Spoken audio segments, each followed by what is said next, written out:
बिस्मिल्लाहिर्रहमानिर्रहीम। Dear students, अब हम अपना नेक्स्ट कोर्स स्टार्ट करने जा रहे हैं जो सेकंड सेमेस्टर का है, which is called pharmacy practice advance clinical pharmacy 2, और इसका कोर्स नंबर है फार्म 706। 3 क्रेडिट आवर का ये कोर्स है। इसमें जो सबसे पहला सिलेबस में टॉपिक है वो है pharmaceutical care, it's scope, management and application. उसके बाद फिर हम जो टॉपिक्स पढ़ने जाएंगे, क्लिनिकल थेरेप्यूटिक में डिजीज़ मैनेजमेंट आ जाएगी, डिजीज़ की terminologies, management and treatment, drug selection, जिसमें सबसे पहले आपके पास है कैंसर, ऑन्कोलॉजी, ट्यूमर्स क्या हैं, इनकी डेफिनेशन, मुख्तलिफ टाइप के कैंसर। फिर उसके बाद नेफ्रोलॉजी में रीनल फेलियर आ जाएगा, नेफ्रोटिक सिंड्रोम, इसमें acute renal failure, chronic renal failure, ये आ जाएंगे। फिर उसके बाद हम हेमेटोलॉजी डिस्कस करेंगे, जिसमें ब्लीडिंग डिसऑर्डर्स, ब्लड डिसऑर्डर क्या होते हैं, विटामिन के डेफिशिएंसी, और किस किस सिचुएशन में ब्लीडिंग डिसऑर्डर्स हो जाते हैं, ये हम डिस्कस करेंगे। उसके बाद फिर हमारा नेक्स्ट जो इस कोर्स का टॉपिक है वो है क्लिनिकल टॉक्सिकोलॉजी। इस टॉक्सिकोलॉजी में हम ये पढ़ेंगे कि जो भी टॉक्सिसिटी या कोई भी पॉइजनिंग हो जाती है उसमें drug and poison information centre का क्या रोल होता है, और फिर जो है उसकी ट्रीटमेंट कैसे की जाती है। उसमें हम 2 मेजर एरियाज़ को कवर करेंगे, जर्नल मैनेजमेंट और उसके बाद फिर स्पेसिफिक पॉइजन की एंटीडोट मैनेजमेंट, जो कि हम यहाँ पर डिस्कस कर रहे होंगे। And after the completion of this topic, we will move to the another important topic, which is safe intravenous drug therapy or hazards of IV therapy. IV therapy, what is IV therapy, what are their hazards, उसमें क्या क्या possibilities हो सकती हैं, क्या क्या hazards हो सकते हैं, क्या क्या harmful effects आ सकते हैं अगर properly IV therapy दी गई, नहीं की गई, तो उसमें हम ये चीज़ें डिस्कस कर रहे होंगे। और हमारे कोर्स का जो सबसे लास्ट टॉपिक होगा वो है नॉन कंप्लाइंस, यानी ड्रग का नॉन कंप्लाइंस क्या है। इसमें इसकी डेफिनेशन हो गई, introduction and importance, extent of non compliance क्या है, मेथड ऑफ असेसमेंट क्या है, कैसे हम नॉन कंप्लाइंस को असेस कर सकते हैं, रीजंस क्या हैं, और क्या स्ट्रेटजीज़ हम अप्लाई कर सकते हैं जिसके ज़रिए हम कंप्लाइंस को इम्प्रूव कर सकें।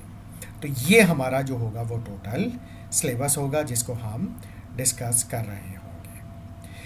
तो अब हम अपने पहले लेक्चर की जाने पढ़ते हैं, which is pharmaceutical care, it's scope, management and application, की ये क्या चीज़ है, और इसको हम डिस्कस करेंगे इस हैंडआउट से जो कि प्रोवाइड किया है ASHP ने, American society of hospital pharmacist. ठीक है, तो ये American society of hospital pharmacist है, इसने ये एक हैंडआउट इशू किया हुआ है जो कि इनकी वेबसाइट पे मौजूद है, जो कहलाता है American society of hospital pharmacist statement on pharmaceutical care. अच्छा, अब जब हम इसको पढ़ने जा रहे हैं तो सबसे पहले हम इसकी डेफिनेशन देखते हैं कि डेफिनेशन क्या है, बल्कि डेफिनेशन से पहले इसका थोड़ा सा प्रीएम्बल बना लेते हैं कि ये है क्या और इसका पर्पस क्या है। तो the statement says that the purpose of this statement is to assist pharmacists in understanding pharmaceutical care. इसमें जो भी इंफॉर्मेशन प्रोवाइड की जा रही है, जो स्टेटमेंट दी गई हैं, उसमें फार्मासिस्ट की अंडरस्टैंडिंग को बेटर करना, कि उसको असिस्ट करना, उसको हेल्प आउट करना, कि वो समझे इस कॉन्सेप्ट को कि फार्मास्यूटिकल केयर क्या है। Such understanding must precede effort to implement pharmaceutical care, ताकि वो एफर्ट की जाए कि फार्मास्यूटिकल केयर को इम्प्लीमेंट किया जाए, विच ASHP यानी American society for hospital pharmacist believe merit the highest priority in all practice setting, जो कि बहुत ज़रूरी है मेरिट पर रखी जाए और प्रायोरिटी पे रखी जाए किसी भी किस्म की फार्मेसी प्रैक्टिस सेटिंग में हो, चाहे वो इमरजेंसी फार्मेसी हो, चाहे वो हॉस्पिटल फार्मेसी हो, चाहे वो इन पेशेंट फार्मेसी हो, चाहे वो आउट पेशेंट फार्मेसी सेटिंग हो, चाहे वो कम्युनिटी फार्मेसी सेटिंग हो। अच्छा जनाब, उसके बाद फिर ये कहते हैं, जो इम्पोर्टेंट पॉइंट है, कि many pharmacist have expressed enthusiasm for the concept of pharmaceutical care. ठीक है, pharmacist are very enthusiasm about pharmaceutical care, वो करना भी चाहते हैं, लेकिन क्या मसला है, but there has been substantial inconsistency in its description, क्योंकि इसके मुख्तलिफ डिस्क्रिप्शन मुख्तलिफ जगहों पर मौजूद हैं और मुख्तलिफ बुक्स में भी मौजूद है। The literature is very diversified. Some have characterized it as merely a new name for clinical pharmacy, यानी किसी ने इसको clinical pharmacy का नया नाम कहा है. But others have described it as anything that pharmacists do that may lead to beneficial results for the patient. लेकिन कुछ लोगों ने इसको इस तरह से डिस्क्राइब किया है कि सिर्फ क्लिनिकल फार्मेसी नहीं बल्कि फार्मेसी का कोई भी काम फार्मासिस्ट कर रहा है और उसमें उसका ऑब्जेक्टिव ये है कि बेनिफिशियल रिजल्ट्स प्रोवाइड करना पेशेंट को, तो वो फार्मास्यूटिकल केयर कहलाएगा. वो कॉन्सेप्ट फार्मास्यूटिकल केयर होगा. तो ये जो है वो बेसिकली जो है वो हॉस्पिटल फार्मास्यूटिकल केयर का कॉन्सेप्ट है. अच्छा, अब इन 1992 American society of hospital pharmacist members urged the development of an officially recognized ASHP definition for और of pharmaceutical care. ठीक है, 1992 में इन्होंने एक ऑफिशियल डेफिनेशन दी. वो एक डेफिनेशन क्या देगी? This statement provides a definition and elucidates some of the elements and implication of the that definition. तो इसने ना सिर्फ डेफिनेशन डिफाइन किया गया कि फार्मास्यूटिकल केयर क्या है, बल्कि उसने इसको भी बताया कि इसके क्या क्या इंपॉर्टेंट एलिमेंट होंगे और जब हम इन एलिमेंट को इम्प्लीमेंट करेंगे तो फिर उसकी फाइनल इम्प्लीकेशंस क्या होंगी. तो इसी तरह फिर हम अब डेफिनेशन देख लेते हैं कि वो डेफिनेशन क्या है. डेफिनेशन ये है कि the mission of the pharmacist is to provide pharmaceutical care. ठीक है, मिशन क्या है फार्मासिस्ट का? कि वो फार्मास्यूटिकल केयर को प्रोवाइड करे. What is pharmaceutical care? Pharmaceutical care is the direct responsible provision of medication related care. ठीक है, कि ये क्या है? एक डायरेक्ट कंसर्न है और रिस्पॉन्सिबिलिटी है किस चीज़ के लिए? मेडिकेशन रिलेटेड केयर की. किस चीज़ के लिए? For the purpose of achieving definite outcome, कि एक डेफिनेट क्लियर आउटकम जो हो वो अचीव किया जाए. और से उस आउटकम से फ़ायदा क्या होगा अचीव करने का? That improve A patient's quality of life, ताकि उस पेशेंट की क्वालिटी ऑफ लाइफ को बेहतर किया जाए, उसकी क्वालिटी ऑफ लाइफ को इम्प्रूव किया जाए और उसको उस मार्क तक, उस स्टैंडर्ड तक लाया जाए जिस पर उसको होना चाहिए. तो ये थी इसकी definition. Now the principal elements. The principal elements of pharmaceutical care are that it is medication related. ठीक है, तो पहला एलिमेंट इससे क्या हो गया कि ये मेडिकेशन रिलेटेड है. It is care that is directly provided to the patient. ठीक है, ये केयर है जो कि डायरेक्टली प्रोवाइड की जा रही है किसको? पेशेंट को. It is provided to produce definite outcomes, और ये ऐसी सर्विस है या ऐसी केयर प्रोवाइड की जा रही है जिससे एक क्लियर आउटकम निकलेगा. These outcomes are intended to improve the patient's quality of life. और इस आउटकम की इंटेंशन क्या है, इरादा क्या है, क्यों किया जा रहा है? ताकि इम्प्रूव की जाए patients quality of life. And the provider accept personal responsibility for the outcome. और प्रोवाइडर जो भी ड्रग प्रोवाइड कर रहा है इस आउटकम को अचीव करने के लिए ताकि क्वालिटी ऑफ लाइफ इम्प्रूव हो, उसकी रिस्पॉन्सिबिलिटी पूरी की पूरी होगी. यानी pharmacist are responsible for the achievement of this outcome.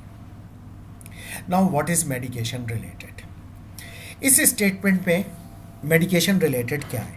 Pharmaceutical care involves not only medication therapy but also decision about medication use for individual patients. ठीक है, इसमें फार्मास्यूटिकल केयर में सिर्फ ये नहीं है कि सिर्फ ड्रग प्रोवाइड कर देना, बल्कि उसके पेशेंट के बारे में डिसीजन लेना कि जो मेडिकेशन उसको दी जा रही है उस इंडिविजुअल पेशेंट को वो उसके लिए सही है या नहीं है.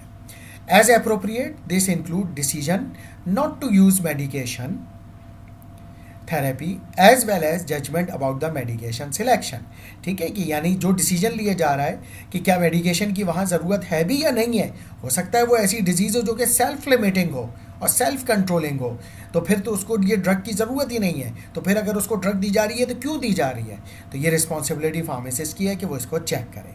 और अगर उसके लिए कोई ड्रग की थेरेपी की जाए और उसके लिए सिलेक्शन किया जाए तो वो एप्रोप्रिएट हो और करेक्ट सिलेक्शन हो, फिर उसके बाद उसकी डोजेजेस को चेक किया जाए, routes and method of administration क्या होंगे, मेडिकेशन थेरेपी मॉनिटरिंग कैसे की जाएगी कि उसका रिस्पॉन्स कैसा आ रहा है, and provision of medication related information and counselling the individual patients.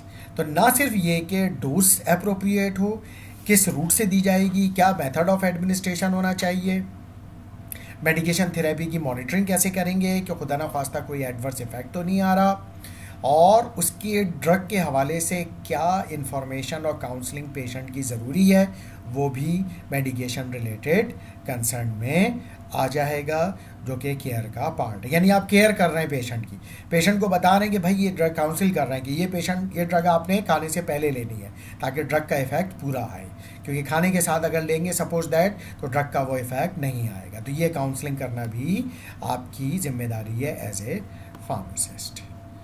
अच्छा, अब आते हैं हम मेडिकेशन रिलेटेड के बाद केयर। केयर क्या है?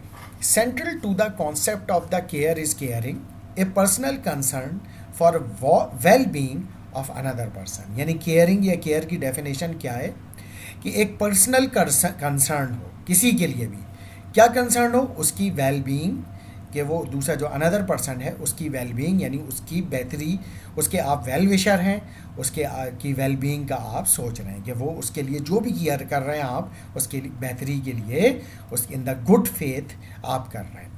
Overall patient care consist of integrated domains of care including among others medical care, nursing care and pharmaceutical care.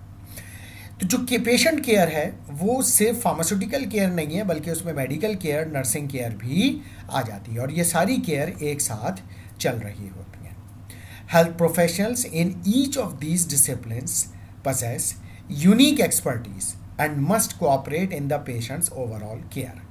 जो फिर यहाँ पे ये कह रहे हैं कि जो हेल्थ प्रोफेशनल्स हैं, यानी चाहे वो फिजिशियंस हों, चाहे यानी मेडिकल प्रैक्टिशनर्स हो, चाहे वो नर्सिंग केयर यानी नर्सेज हों, वो अपने अपने डिसिप्लिन के माहिर हैं, अपनी अपनी स्पेशलिटी के माहिर हैं, और वो अपना अपना काम कर सकते हैं। हाँ, ये अलग बात है कि इन सबको मिलके इंक्लूडिंग फार्मासिस्ट, इन सब का एक ही ऑब्जेक्टिव है, पेशेंट की वेलबींग यानी पेशेंट की केयर। और अगर ये कोलैबोरेटिव वे में करेंगे और कोऑपरेशन के साथ करेंगे तो ओवरऑल केयर पेशेंट की बहुत ज़्यादा बेहतर हो जाएगी। At times, they share in the execution of various types of care, including pharmaceutical care. और ये शेयर करते हैं execution of various types of care, यानी चाहे वो हेल्थ केयर प्रोवाइडर यानी फिजिशियंस हो, चाहे नर्सेज हो, चाहे फार्मासिस्ट हो, ये सब मिल के एग्जीक्यूट करते हैं केयरिंग प्लान को, पेशेंट की केयर को, और उसमें फार्मास्यूटिकल केयर भी शामिल होती है। To pharmaceutical care, however, the pharmacist contributes unique knowledge and skills to ensure optimal outcomes from the use of medication. यहाँ पे ये कह रहे हैं कि लेकिन जहाँ तक बात फार्मास्यूटिकल केयर की है, उसमें बहरहाल फार्मासिस्ट का एक यूनिक रोल होता है, क्योंकि उसकी नॉलेज और स्किल्स ड्रग के लिहाज से किसी भी फिजिशियन से और नर्सिंग स्टाफ से ज़्यादा होती है। लाइक फॉर एग्जांपल, अगर फार्मासिस्ट ये कह रहा है कि ये ड्रग पेशेंट को दूसरी ड्रग के साथ मिक्स करके नहीं देनी, एट सेम टाइम पे नहीं देनी, क्योंकि अगर दोनों ड्रग साथ दी जाएंगी तो हो सकता है कि उसके एक ड्रग की एब्जॉर्प्शन ना हो सके और उससे उसका थेरेप्यूटिक आउटकम अचीव ना किया जा सके। जैसे फॉर एग्जांपल, अगर पेशेंट थायरॉक्सिन ले रहा है और उसके साथ उसे बाइल एसिड सीक्वेस्टेंट्स लाइक कोलेस्टीपॉल, कोलेस्टाइरामीन वगैरह भी पेशेंट को कोलेस्ट्रॉल रिडक्शन के लिए देना है, तो दोनों को कभी भी साथ नहीं देना चाहिए, कम से कम 6 घंटे का उनके दरमियान में गैप होना चाहिए, क्योंकि अगर दोनों के साथ दे देंगे तो उसका नुकसान ये होगा कि थायरॉक्सिन जो होगी वो एब्जॉर्ब नहीं हो सकेगी और उसकी जो बायो अवेलेबिलिटी है वो कम हो जाएगी। तो ये इन्फॉर्मेशन, ये यूनिक इन्फॉर्मेशन और नॉलेज फार्मासिस्ट ही प्रोवाइड कर सकता है, क्योंकि जो ड्रग की एक्सपर्टीज़ होती हैं वो फार्मासिस्ट के पास होती हैं। इसी तरीके से अगले पार्ट पर हम आते हैं। At the heart of any type of patient care there exist a 1-to-1 relationship between a care giver and a patient, कि इसकी जो पेशेंट केयर के लिए ज़रूरी है कि फार्मासिस्ट का कि उसके पेशेंट के केयर गिवर या पेशेंट के साथ डायरेक्ट रब्ता, 1-to-1 रिलेशनशिप हो। And in pharmaceutical care the irreducible unit of care is one pharmacist in A direct professional relationship with one patient. और इसके लिए सबसे बेहतर तरीका क्या है कि फार्मासिस्ट का डायरेक्ट रिलेशनशिप हो, फार्मासिस्ट डायरेक्ट काउंसलिंग कर सकता हो पेशेंट की या उसके केयर गिवर की उस वक्त ज़रूरत पड़ जाती है जब पेशेंट जो हो वो अपने बारे में सही डिसीजन नहीं ले सकता हो। लाइक फॉर एग्जांपल चाइल्ड है तो फिर लाजिम आता है उसकी मदर है केयर गिवर, उसको बताना पड़ेगा, उसकी काउंसलिंग करनी पड़ेगी। In this relationship the pharmacist provide care directly to the patient and for the benefit of the patient. जैसा कि हमने पहले भी बात की कि जो कुछ हम कर रहे हैं वो हम कर रहे हैं for the well being of the patient. The health and well-being of patient are paramount. Paramount means at the top. कि जो हमारे जो हेल्थ है और वेल बीइंग ऑफ पेशेंट की हेल्थ और पेशेंट की वेल बीइंग हमारी टॉप प्रायोरिटी में शामिल होगी अगर हम केयर की बात कर रहे हैं। The pharmacist makes a direct personal caring commitment to the individual patient and acts in the patient's best interest. जो उसका फार्मासिस्ट का जो एटीट्यूड होगा, जो फार्मासिस्ट का जो तरीक़ेकार होगा, जो मेथडोलॉजी होगी, जिस तरीके से वो पेशेंट के साथ इंटरेक्ट करेगा, उसके अंदर एक एम्पैथी होनी चाहिए, केयरिंग एटीट्यूड होना चाहिए और जो कुछ वो करेगा in the best interest of the patient करेगा। The pharmacist cooperate directly with other professionals and the patients in designing, implementing, and monitoring a therapeutic plan intended to produce definite therapeutic outcomes that improve the patient's quality of life. ठीक है, जो pharmacist जो होगा सिर्फ खुद से ये अपनी पेशेंट के हवाले से काम नहीं करेगा, बल्कि जो अदर प्रोफेशनल्स हैं लाइक फॉर एग्जांपल फिजिशियंस हैं, नर्सिंग है, उनके साथ कोऑपरेट करके चलेगा। और ऑब्जेक्टिव क्या होगा कि जो भी थेरेप्यूटिक प्लान वो तैयार कर रहा है पेशेंट के लिए, उसकी डिज़ाइनिंग में, उसकी इम्प्लीमेंटिंग में और मॉनिटरिंग में वो उनको शामिल करे, उनके साथ कोलैबोरेट करे, दूसरे प्रोफेशनल्स के साथ, अदर प्रोफेशनल्स के साथ, और उसकी इंटेंशन ये हो कि ये डेफिनेट थेरेप्यूटिक आउटकम लेकर आएगा। जो ट्रीटमेंट दिया जा रहा है, जो ड्रग दी जा रही है, ये जो मेडिकेशन दी जा रही है, और उससे you are sure as a pharmacist कि पेशेंट की क्वालिटी ऑफ लाइफ इम्प्रूव होगी। नाउ अब ये सब आप करने जा रहे हैं, आपने पेशेंट को मेडिकेशन दे दी, अब आउटकम आएगा, ठीक है, जो जिसका हम बात कर रहे हैं थेरेप्यूटिक आउटकम क्या है? It is the goal of pharmaceutical care. Pharmaceutical care का ये गोल है या ऑब्जेक्टिव है। क्या है? To improve an individual patient's quality of life. कैसे? Through achievement of definite predefined medication related therapeutic outcome, कि जो हमें पहले से पता होगा कि हमने ये ड्रग देनी है, इस तरह से देनी है, और उससे ये आउटकम आएगा और उससे पेशेंट की क्वालिटी ऑफ लाइफ इम्प्रूव होगी। द आउटकम्स सॉट आर, हम कैसे आउटकम को मेजर कर सकते हैं कि क्या हो सकते हैं? Cure of a patients disease, patient की जो डिजीज़ है वो क्योर हो गई, ठीक हो गई बिल्कुल। लाइक फॉर एग्जांपल उसको टाइफाइड इन्फेक्शन हुआ था, एंटीबायोटिक दी और वो बिल्कुल ठीक हो गया, टाइफाइड ख़त्म हो गया, नेगेटिव हो गया। या फिर एलिमिनेशन और reduction of patients symptomatology, like for example patients को हाइपरटेंशन के सिम्टम हो रहा है, पेशेंट को हाइपरटेंशन डायग्नोज हो गया, अब उसकी सिम्टम्स को कंट्रोल करना और उसको एलिमिनेट करना या रिड्यूस करना। बहुत सारी डिजीज़ ऐसी हैं जिसको आप क्योर नहीं कर सकते, लेकिन उस डिज़ीज़ को एलिमिनेट कर सकते हैं। एलिमिनेट ये कि उसकी सिम्टम्स को एलिमिनेट कर सकते हैं, डिजीज़ तो वहीं रहेगी लेकिन उसकी सिम्टम्स, डिजीज़ को कंट्रोल करके उसकी सिम्टम्स को कंट्रोल कर लिया, एलिमिनेट कर लिया। या अगर उसको सिम्टम्स को आप एलिमिनेट नहीं कर रहे तो कम से कम रिड्यूस ज़रूर कर दें। उसके बाद फिर एक और आउटकम क्या हो सकता है? अरेस्टिंग और स्लोइंग द डिजीज़ प्रोग्रेस और process. For example diabetes mellitus है। अब डायबिटीज़ अगर एक किसी पेशेंट को हो जाए तो उसमें ये होता है कि लॉन्ग टर्म में पेशेंट को इस चीज़ का रिस्क होता है कि उसको न्यूरोपैथी भी होने लगे, नेफ्रोपैथी भी होने लगे, कार्डियोमायोपैथी भी होने लगे, रेटिनोपैथी भी होने लगे, यानी बॉडी के जो मुख्तलिफ ऑर्गन है वो डैमेज होने लगते हैं। तो अगर आप उसकी डिज़ीज़ को, डायबिटीज़ को कंट्रोल करके रखेंगे, शुगर कंट्रोल को करके रखेंगे, तो फिर उससे ये वाले जो लॉन्ग टर्म आउटकम है कि उसको नेफ्रोपैथी हो गई या न्यूरोपैथी हो गई या रेटिनोपैथी हो गई, तो इसको आप अरेस्ट या इस चीज़ को स्लो डाउन कर सकते हैं अगर आपने शुगर को कंट्रोल कर लिया। तो इस तरीके से ये आउटकम ले सकते हैं आप, अरेस्टिंग और slowing of a disease process. इसके अलावा प्रिवेंटिंग ऑफ ए डिजीज़ और सिम्टोमेटोलॉजी। प्रिवेंशन मीन्स के कोई भी डिजीज़ की प्रिवेंशन की जाए, उस डिजीज़ को होने से पहले ही रोक लिया जाए।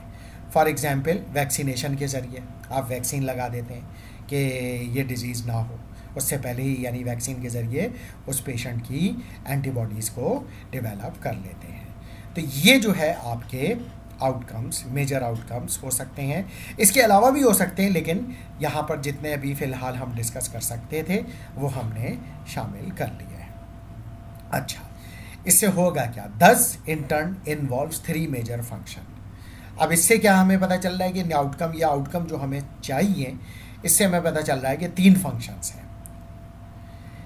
पहला क्या है? Identifying potential and actual medication related problem.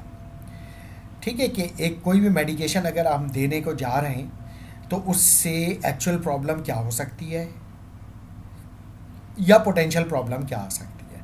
Like for example patient को सुनाई सही नहीं देता, तो हो सकता है उसको ये बात ना पता चल सके कि उसको हमने ये बताया था कि ये दवा आपने दिन में 3 दफ़ा खानी है। वो या तो 3 दफ़ा के बजाय 2 दफ़ा खा रहा है, या 1 दफ़ा खा रहा है, या 4 दफ़ा खा रहा है, 5 दफ़ा खा रहा है। ठीक है, तो ये हो सकती है। इसके अलावा भी उसको कहा था खाने से पहले लेनी है, वो खाने के बाद ले रहा है। ठीक है, हमने किसी वजह से कहा था खाने से पहले लेनी है कि खाने के बाद लेने से उसका ड्रग का वो इफेक्ट नहीं आता। तो ये मेडिकेशन रिलेटेड प्रॉब्लम हो सकती हैं, इनका पोटेंशियल है। अच्छा, दूसरा क्या है? Resolving actual medication related problem. फिर जो भी मेडिकेशन रिलेटेड प्रॉब्लम आप आइडेंटिफाई हो गई है, फिर उसको रिजॉल्व भी करना। फिर थर्ड क्या है?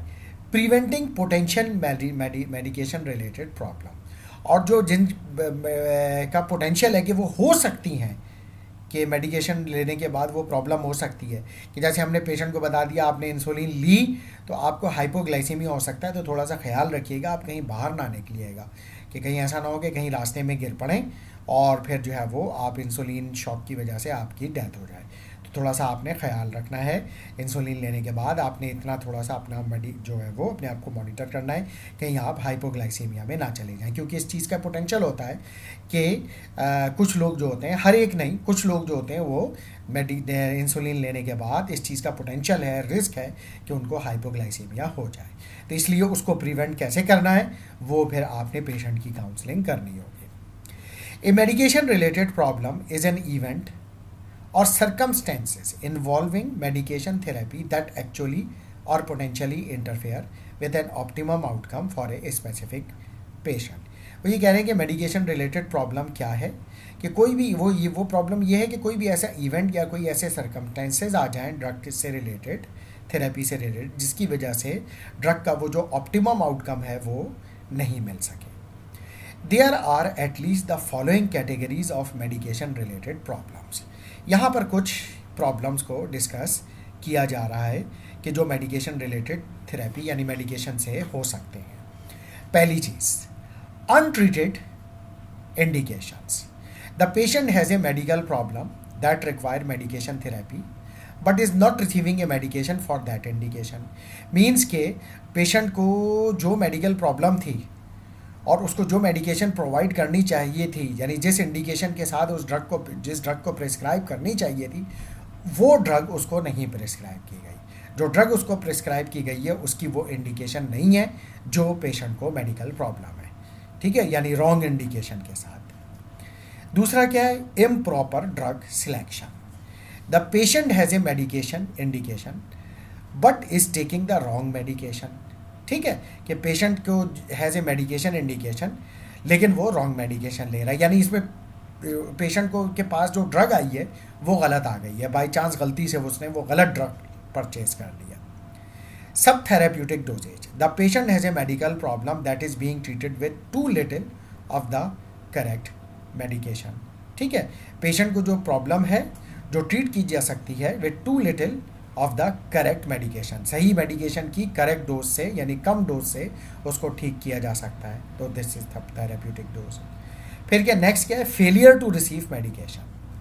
The patient has medical problem that is the result of not receiving a medication, for example pharmaceutical problem. ठीक है, उसने वो समझ नहीं पाया कि उसको कौन सी दवा लेनी है। साइकोलॉजिकल प्रॉब्लम, उसको किसी ने कह दिया था कि ये दवा ठीक नहीं होती है। सोशोलॉजिकल प्रॉब्लम, वो सबके सामने दवा नहीं खा सकता, यानी सोशल इशू है। और इकोनॉमिक रीजंस, यानी उसके पास पैसे नहीं हैं, तो इस वजह से वो रिसीव नहीं कर सका अपनी मेडिकेशन और परचेज नहीं कर सका। तो ये सारे प्रॉब्लम्स हो सकते हैं जिसकी वजह से वो आउटकम अचीव नहीं होगा। ओवरडोजेज भी एक इशू है। The patient has A medication problem that is being treated with too much of the correct medication और टॉक्सिसिटी, कि पेशेंट को मेडिकल प्रॉब्लम है, उसको ड्रग भी सही प्रिस्क्राइब की गई है, लेकिन उसकी डोज बहुत ज़्यादा प्रिस्क्राइब कर दी गई है, जिसकी वजह से उसको बजाय फ़ायदा होने के उल्टा नुकसान हो रहा है। तो ये जो है भी इशू हो सकता है। इसके अलावा adverse drug reaction, the patient has a medical problem that is the result of an adverse drug reaction और एडवर्स इफेक्ट। ड्रग की वजह से एडवर्स ड्रग रिएक्शन हो गया और मेडिकल प्रॉब्लम, एक प्रॉब्लम जो भी वो प्रॉपरली जिसके लिए उसने वो मेडिकेशन ली थी वो रिजॉल्व नहीं हुई, और उसके साथ ही उसको दूसरा प्रॉब्लम भी ड्रग लेने के बाद शुरू हो गया, क्योंकि ड्रग का एडवर्स इफेक्ट उसको आ गया और उसकी प्रॉपर काउंसलिंग नहीं की गई थी, तो उसको समझ ही नहीं आ रहा कि ये ड्रग की वजह से है या क्या प्रॉब्लम है। Drug interaction, the patient has medical problem that is the result of a drug food और ड्रग लेबॉर्ट्री टेस्ट इंटरैक्शन। किसी किस्म का ड्रग इंटरैक्शन हो गया, दो ड्रग लेनी, वही जैसे मैंने आपको थायरॉक्सिन और कोलेस्टायरेमिन की बताई। बाज़ दफ़ा ड्रग और फूड में भी हो जाता है, जैसे फॉर एग्जांपल टेट्रासाइक्लिन कैप्सूल और मिल्क, अगर आप साथ पेशेंट ले लेगा ये, तो फिर वो मिल्क का जो कैल्शियम होता है वो टेट्रासाइक्लिन के साथ चीलेट बना लेगा और उसको एब्जॉर्ब नहीं होने देगा, जिसकी वजह से टेट्रासाइक्लिन की बायो अवेलेबिलिटी नहीं हो सकेगी और उसका वो एंटीबैक्टीरियल इफेक्ट नहीं आ सकेगा। Drug laboratory test interaction, for example इसमें एक ये मिसाल ली जा सकती है कि फॉर एग्जांपल जैसे सेकंड जनरेशन सेफालोस्पोरिन अगर पेशेंट ले रहा है तो उसका false positive urine glucose test आएगा, यानी यूरिन में ग्लूकोज आ रहा होगा, जबकि वो एक्चुअली डायबिटिक नहीं है। हम ये समझ रहे होंगे यूरिन टेस्ट में कि ग्लूकोज लेवल आ रहा है तो शायद उसको जो है वो डायबिटीज़ हो गई है, लेकिन उसको डायबिटीज़ नहीं है। ये क्यों आ रहा है, उसको ग्लूकोज यूरिया क्यों हो रहा है या फॉल्स ग्लूकोज यूरिया क्यों हो रहा है, क्योंकि वो जो है वो सेकंड जनरेशन सेफालोस्पोरिन खा रहा है। तो ये सारी बातें ये हमें मालूम होनी चाहिए। इसके अलावा medication use without indication, the patient is taking medication for no medically valid indication, यानी खामखा में मेडिकेशन ले रहा है किसी के कहने पे आके, उसकी कोई प्रॉपर इंडिकेशन नहीं है उस मर्ज़ के लिए और वो खा रहा है। तो ये तमाम चीज़ें जो होती हैं वो प्रॉब्लम क्रिएट कर सकती हैं और जो है वो जो टास्क है आपका पेशेंट की क्वालिटी ऑफ लाइफ को अचीव करने का, वो अचीव होने में प्रॉब्लम करेगा। नाउ क्वालिटी ऑफ लाइफ, उसको हम कैसे मेजर करेंगे? देखिए, उसके लिए कोई प्रॉपर हमारे पास टूल तो नहीं है, लेकिन some tool exist now for assessing a patient's quality of life. These tools are still evolving, लेकिन ये जो टूल्स हैं ये भी अभी भी इवॉल्विंग फेज में है, अभी भी डेवलप हो रहे हैं। And pharmacist should maintain familiarity with the literature on this subject. Pharmacist check करता रहे टाइम टू टाइम कि कौन कौन से जो है वो टूल अवेलेबल हैं, क्वेश्चनियर अवेलेबल हैं, किस किस तरीके से हम जो है वो पेशेंट की क्वालिटी ऑफ लाइफ बेहतर हो रही है उसको इवेल्युएट कर सकते हैं। A complete assessment of a patient's quality of life should include both the objective and subjective, दोनों तरह से ऑब्जेक्टिवली भी और सब्जेक्टिवली भी पेशेंट को चेक करें। For example the patients own, ठीक है, यानी आप चेक कर सकें और पेशेंट भी के ज़रिए भी पेशेंट खुद भी असेस कर सकें। Patient should be involved in an informed way in establishing quality of life goals for their therapies, और पेशेंट को भी इसमें इन्वॉल्व किया जाए और उसको बताया जाए कि जो है वो अगर अपनी मेडिकेशन किस तरह से लेगा और सही तरीके से लेगा तो उसकी अपनी क्वालिटी ऑफ लाइफ किस तरीके से बेहतर हो सकती है, और वो ख़ुद कैसे असेस कर सकता है कि वाकई उसकी क्वालिटी ऑफ लाइफ बेहतर हो भी रही है या नहीं हो रही है। Now the next part is the responsibility. देखिए, जब भी जिसको भी जो काम दिया जाता है तो उसके बाद फिर वो उस काम के लिए रिस्पॉन्सिबल भी हो जाता है और उससे फिर उसके बारे में पूछा भी जाता है। तो जब हम फार्मासिस्ट को रिस्पॉन्सिबिलिटी दे रहे हैं और फार्मासिस्ट से ये कह रहे हैं कि वो कंप्लीट मेडिकेशन और ट्रीटमेंट प्लान का पार्ट है, तो फिर ये उसकी रिस्पॉन्सिबिलिटी में भी शामिल हो जाता है। तो इसलिए the pharmacist are also responsible. The fundamental responsibility in any type of patient care is a mutually beneficial exchange in which the patient grants authority to the provider and provider gives competence and commitment to the patient and accepts the responsibility। कि ये एक fundamental relationship है patient care के हवाले से कि patient आपको पूरी अपनी इंफॉर्मेशन दे रहा है और आपको ये अथॉरिटी दे रहा है कि जो बेहतर चीज़ हो उसके लिए वो आप उसको रिकमेंड करें, उसको प्रिस्क्राइब करें या उसके लिए बताएं। और वो आप कैसे बताएंगे? वो definitely if you are a competent pharmacist and you are committed for the patient care और द फार्मास्यूटिकल केयर, तो फिर आप ये काम सही अंदाज में कर सकेंगे। Responsibility involves both moral trustworthiness and accountability. Responsibility में moral trustworthiness and accountability यानी आपका एहतसाब, ये सब चीज़ें शामिल हैं। आपको ख़ुद पता होना चाहिए कि जो चीज़ आप पेशेंट को दे रहे हैं वो उस पेशेंट के लिए सबसे बेस्ट है। ठीक है, तो ये नहीं हो कि आप किसी फार्मास्यूटिकल कंपनी से को बेनिफिट प्रोवाइड करने के लिए, क्योंकि आपने उस कंपनी से कोई बेनिफिट खुद लिया हुआ है, तो आप उस कंपनी की प्रोडक्ट को ज़बरदस्ती चलाने के लिए पेशेंट को वो सेल कर रहे हैं या पेशेंट को कन्विंस कर रहे हैं कि वो वाली मेडिकेशन ले, जबकि हकीकत में वो मेडिकेशन उस पेशेंट के लिए इतनी बेनिफिशियल नहीं होगी। तो इस चीज़ को जो है वो ये दरअसल आपकी रिस्पॉन्सिबिलिटी है कि जब पेशेंट आपको अथॉरिटी ग्रांट कर रहा है और आप पर ट्रस्ट कर रहा है और आप पे ट्रस्टवर्दी नेस है आपके लिए, तो आप फिर अकाउंटेबल भी होंगे कभी भी कि आप जो है वो उसको वो चीज़ प्रोवाइड करें जो उसके लिए ज़रूरी है और उसकी वेलबींग की का ख्याल रखें, उसको कोई भी गलत किस्म की मेडिकेशन नहीं रिकमेंड करें। In pharmaceutical care the direct relationship between an individual pharmacist and an individual patient is that of a professional convenient in which the patient's safety and well-being are entrusted to the pharmacist। देखिए अब यहाँ पे फिर वही बात कर रहे हैं कि फार्मास्यूटिकल केयर क्या है, एक डायरेक्ट रिलेशनशिप है between an individual pharmacist and individual patient, जिसमें क्या है आपकी ये प्रोफेशनल रिक्वायरमेंट है कि आप पेशेंट की सेफ्टी और वेलबींग को सामने रखें, क्योंकि पेशेंट आप पर ट्रस्ट कर रहा है। Who commits to honoring that trust through competent professional action that are in the patient best interest. लिहाजा आप एक कॉम्पिटेंट प्रोफेशनल हैं और आपके तमाम एक्शन जो होने चाहिए वो पेशेंट्स बेस्ट इंटरेस्ट में होने चाहिए। As an accountable member of health care team the pharmacist must document the care provided. और आप अकाउंटेबल मेंबर होने के नाते की वजह से ये ज़रूरी है कि आप एज ए फार्मासिस्ट जो भी पेशेंट को प्रोवाइड कर रही हैं, जो भी इंफॉर्मेशन दे रहे हैं, जो भी ड्रग दे रहे हैं, उसको डॉक्यूमेंट भी करें, उसको लिखें ताकि उसको का प्रॉपर एक रिकॉर्ड हो। ठीक है, तो ये चीज़ जो है वो बेइंतहा ज़रूरी है, क्योंकि देखिए ये बात कही जाती है वैलिडेशन में कि if it is not documented it means it is not done. तो अगर आपको ये साबित करना है कि आपने पेशेंट को केयर प्रोवाइड की है तो फिर आप उसको डॉक्यूमेंट ज़रूर करें। अच्छा, अब इस फार्मास्यूटिकल केयर की इम्प्लीकेशंस क्या होंगे? The idea that pharmacist should commit themselves to the achievement of definite outcome for individual patient is an especially important element in the concept of pharmaceutical care. ठीक है, कि क्या है आइडिया, क्या है कि फार्मासिस्ट शुड कमिट देमसेल्फ, अपने आप से ये कमिटमेंट करे कि वो अचीव करेगा definite outcome for individual patient. ठीक है, ताकि उसको जो है वो पेशेंट की क्वालिटी ऑफ लाइफ इम्प्रूव हो।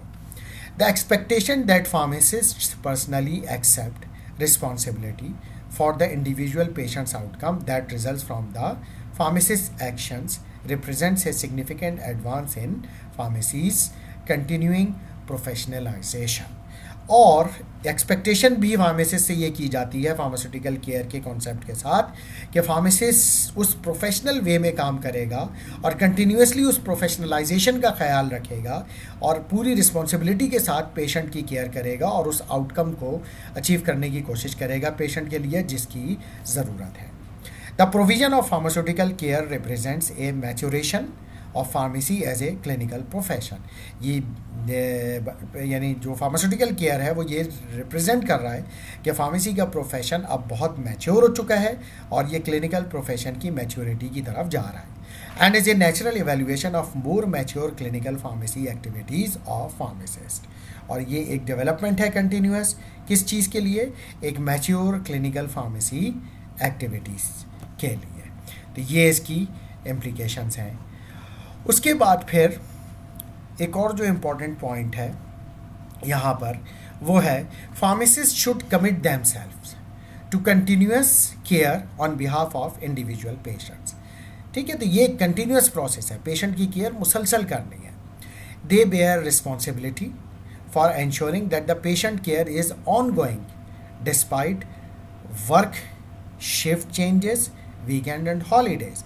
ये ना हो कि अगर आप छुट्टी पे चले गए तो आप अपना मोबाइल बंद करके बैठ गए, नहीं, आपको कोई भी उस पेशेंट के हवाले से कॉल आ सकती है, आप अपना मोबाइल ऑन रखें। आप जो हॉलीडे में भी आ सकती है, वीकेंड हॉलीडे छुट्टी पे भी आ सकती है, तो फिर आप अपना खोल के रखें मोबाइल के। कोई भी अगर इंफॉर्मेशन वहाँ पे जो ड्यूटी फार्मासिस्ट है उस पेशेंट के हवाले से आपसे बात करना चाहता है, तो आप फिर उसकी रिस्पॉन्सिबिलिटी लें और आप उसकी केयर करें कि you are concerned about that patient, यानी ऐसा आपका एटीट्यूड होना चाहिए। An important implication is that a pharmacist providing pharmaceutical care may need to work as a member of a team of pharmacists who provide backup care when the primary responsible pharmacist is not available। और जब main pharmacies available ना हो, यानी वही वाली बात हो गई जो मैंने आपको अभी बताई एग्जांपल देके कि जो वहाँ पे ड्यूटी फार्मेसिस्ट है उसने आपको कॉल की कि भाई फ़लाँ पेशेंट के बारे में मुझे पूछना था कि उसको फ़लानी ड्रग के आपने यहाँ लिख कर गए थे लेकिन वो फ़लाँ प्रॉब्लम हो गया, तो अब क्या करना है, उसको ड्रग देनी है नहीं देनी है, क्या करना है, उसकी क्या हिस्ट्री है, ड्रग की हिस्ट्री क्या है, कि उसके कोई प्रॉब्लम तो नहीं है, तो आप उसको ताकि इंस्ट्रक्शन या एडवाइस दे सकें कि उसको उस सिचुएशन में उस पेशेंट के लिए क्या करना चाहिए। अच्छा, इसके बाद है then an important corollary to this approach is that pharmacist providing pharmaceutical care in organized health care setting can not provide such care alone. कि इसमें सबसे अहम जो कॉरोलरी पॉइंट है, वो जो इम्पोर्टेंट पॉइंट है वो ये है कि फार्मासिस्ट जो फार्मास्यूटिकल केयर किसी भी ऑर्गेनाइजेशन में प्रोवाइड कर रहा है वो अकेला नहीं कर सकता, it is a team work. ठीक है, तो हर ये जो काम जो होता है वो टीम के साथ होता है, कोई भी शख्स तनहा कुछ नहीं होता।